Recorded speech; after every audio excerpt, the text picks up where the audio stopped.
आज हम बात करने वाले हैं किताब मेगा लिविंग के बारे में। इस किताब को लिखा है रॉबिन शर्मा ने। इस किताब को 3 पार्ट्स में बांटा गया है। प्रभुत्व और सफलता के सभी बिंदुओं को पहले 2 भाग में पूरा किया गया है और तीसरे भाग में इन्हें कैसे लागू किया जाए ये बताया गया है। तो चलिए आज बात करेंगे इसके पहले हिस्से के बारे में। Ultimate challenge. कुछ लोग होते हैं जो कुछ कर दिखाते हैं, कुछ लोग होते हैं जो चीज़ों को होते हुए देखते हैं और फिर कुछ होते हैं जो पूछते हैं कि क्या हुआ। मेगा लिविंग आपको एक नया नज़रिया देती है अपने दिमाग, शरीर और चरित्र को बेहतर बनाने के लिए। हर किसी में संभावना होती है, उन्हें बस इसे बाहर लाना होता है। लिमिटलेस जीने की शक्ति। नकारात्मक परिस्थितियाँ जैसी कोई चीज़ नहीं होती। हम हर चीज़ से कुछ सीखते हैं। जीवन में कोई गलती की तरह नहीं ली जानी चाहिए, क्योंकि हार में भी सीख छुपी होती है जो हमें आगे बढ़ने में मदद करती है। हम उतना ही आगे बढ़ते हैं जितना हम सीमा सेट करते हैं। आपका दिमाग और इसकी असीमित क्षमता। काइज़न। इस टेक्निक का मतलब होता है हमेशा होने वाली और कभी ना खत्म होने वाले छोटे छोटे सुधार जो आपको अपनी पूरी क्षमता पर पहुंचाने में आपकी मदद करेंगे। हर विजेता में ये गुण होता है। किसी भी बड़े नेता को देखें और आप पाएंगे कि सब में एक चीज़ कॉमन होती है और वो है रोज़ किए जाने वाले सुधार, यानी डेली इम्प्रूवमेंट्स। चाहे वो किताबें पढ़ना हो, एक्सरसाइज हो या मेडिटेशन हो या और कुछ भी। महानता आसानी से नहीं मिलती। महान बनने के लिए आपको महान कार्य करना होगा। कोई भी ऐसे इंसान को नहीं रोक सकता जो इंसान खुद रुकने से मना कर दे। समस्याएं हमेशा रहेंगी ही, लेकिन आपको अपने दिमाग को कंडीशन्ड करना होगा उनसे निपटने के लिए। क्या आपको अक्सर डिस्ट्रैक्टेड महसूस होता है? अनुशासन की कमी महसूस होती है? अगर हाँ, तो आपको खुद के दिमाग की एक्सरसाइज करनी चाहिए। अगर आप रोज़ अपने दिमाग को इस्तेमाल नहीं करते हैं तो ये तेज़ यानी शार्प नहीं होगा और ये कमज़ोर हो जाता है, बिल्कुल शरीर के किसी भी दूसरे अंग की तरह। और एक कमज़ोर दिमाग में विनाशकारी यानी डिस्ट्रक्टिव विचार आसानी से आते हैं। रिसर्च से एक बात साबित हुई है कि कोई भी अपनी मानसिक कार्य प्रणाली यानी मेंटल फंक्शनिंग को बढ़ा सकता है। Personal development.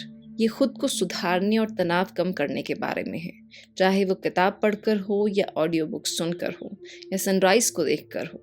पॉइंट ये है कि ऐसी बातों पर ध्यान देना जो आपके जीवन को सुधारे। सब कुछ बदलने के लिए हमें सिर्फ एक दमदार विचार की ज़रूरत है। जैसे फ़र्क नहीं पड़ता आप कुछ भी करो, या तो उसको पूरी तरह से करो या बिल्कुल मत करो। अब जब भी आप कोई काम करते हैं और बार बार इस कोट को रिमाइंड करते हैं तो आप में सुधार होना तय है। एक दिन यही आपकी हकीकत बन जाएगी और आप अपना बेस्ट देने लग जाएंगे। किताबें पढ़कर आपको ऐसे कई सारे विचार मिल सकते हैं। Physical fitness. आपको अपने दिन के कम से कम 30 मिनट एक्सरसाइज को देने चाहिए। यह आपके दिन का सिर्फ 2% होता है, लेकिन जो परिणाम इससे आपको मिलेंगे वो आपके जीवन को पूरी तरह बदल के रख देंगे।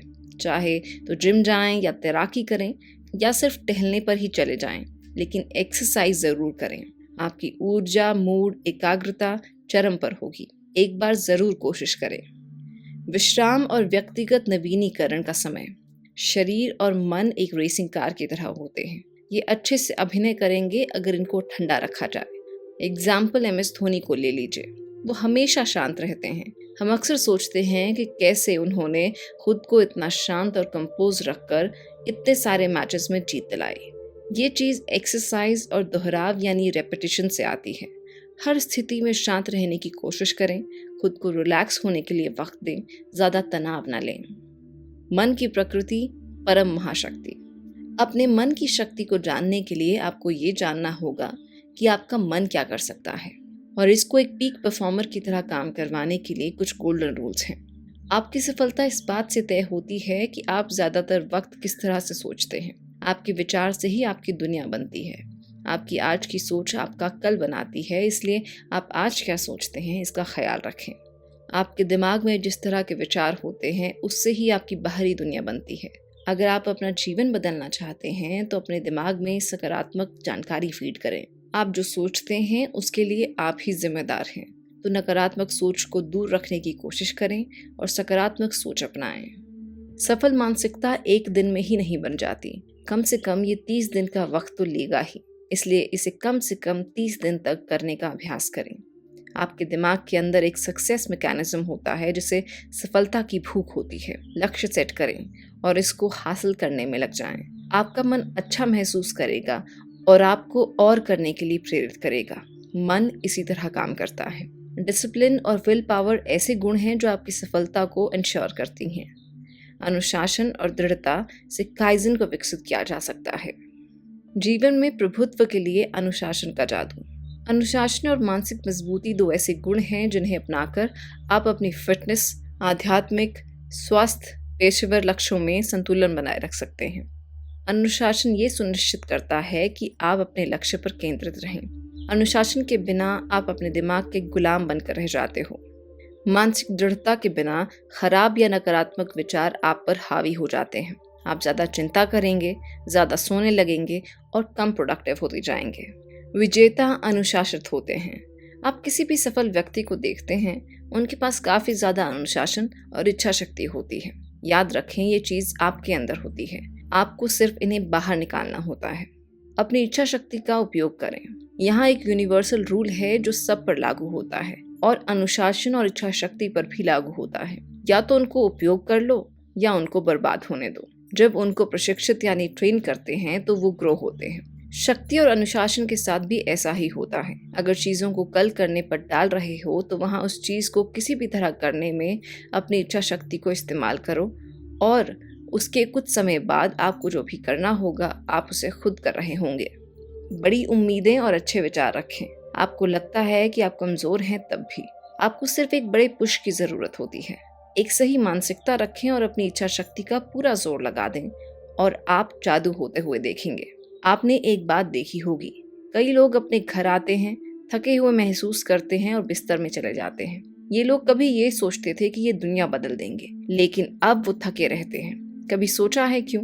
ये एक मन की स्थिति यानी स्टेट ऑफ माइंड है। लोग थके हुए नहीं होते हैं, वो बस इंटरेस्टेड नहीं होते हैं और यहीं पर उन्हें अनुशासन की ज़रूरत होती है। फील गुड सिद्धांत और विश्वास प्रणाली। जीवन शक्ति को उजागर करना। जब आप काफ़ी ज़्यादा खाते हैं, काफ़ी सोते हैं या काफ़ी स्मोक करते हैं, तब आप अच्छा महसूस करते हैं और ये प्रोत्साहित करता है आपको इन प्रक्रिया यानी एक्टिविटीज़ को ज़्यादा करने के लिए। ये ऐसी बाधाएं हैं जिन्हें आपको दूर करना है। आप ये चीज़ इसलिए करते हैं क्योंकि ऐसा करते हुए आपको अच्छा महसूस होता है। अब ऐसा करें कि इन सब चीज़ों की एक लिस्ट बनाएं, जैसे एक्सरसाइज ना करना, ज़्यादा चिंता करना, अवसर की जगह बाधाओं को देखना। अब एक रणनीति यानी स्ट्रैटेजी बनाएं, इन्हें एक एक करके ख़त्म करने के लिए। और ये करने का सबसे सही तरीका है फील गुड सिद्धांत को लागू करना और नकारात्मक चीज़ों को अवॉइड करना। निर्णय। आज एक निर्णय लें अपना व्यवहार परिवर्तन करने का। इसने आपको अतीत में बहुत तकलीफ और असफलता दी है, लेकिन अब इसको बदलने का वक्त है।